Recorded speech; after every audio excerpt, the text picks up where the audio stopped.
550 mètres de long et 50 cm de hauteur. Voilà depuis 6 ans le sauveur des batraciens du hameau de Bayon.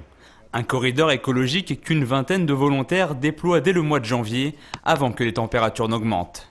Tranquillement installés dans ce bois, crapauds, grenouilles et autres tritons attendent les 10 degrés Celsius pour entamer leur migration des bois jusqu'à la mare. Un véritable parcours du combattant avec comme plus gros danger la route et ses voitures. Ils sont totalement engourdis, donc ils se déplacent très lentement, ils font quelques pas, puis ils font une pause, quelques pas, ils font une pause. Ce qui fait qu'en fait, ils se déplacent très lentement. Il suffit qu'il y ait une voiture à peu près toutes les 2 minutes sur la route et ça va provoquer à peu près l'extermination de 30% de la population qui traverse. L'an dernier, entre janvier et avril, ce sont plus de 1500 batraciens qui ont été sauvés par ces anges gardiens passionnés. Installés le long de la route, ce crapauduc sert de barrière aux amphibiens. Dès la nuit tombée, ils sont des centaines à longer le rideau jusqu'à ces seaux, en attendant le lever du jour. Des équipes vont passer pour ramasser ces crapauds. Donc on les ramasse et ensuite on va les mettre un tout petit peu plus loin. Il y a un étang qui est là, qui s'appelle le Grand Vivier.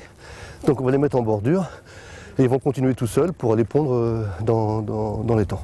À peine gênés par le passage des joggeurs, les bénévoles continueront chaque année ce sauvetage, en attendant un projet de crapauduc en dur, prévu d'ici 2 à 3 ans. Surnommé la vallée des grenouilles, le hameau de Bayon s'est trouvé une nouvelle signalisation, respectée par les batraciens.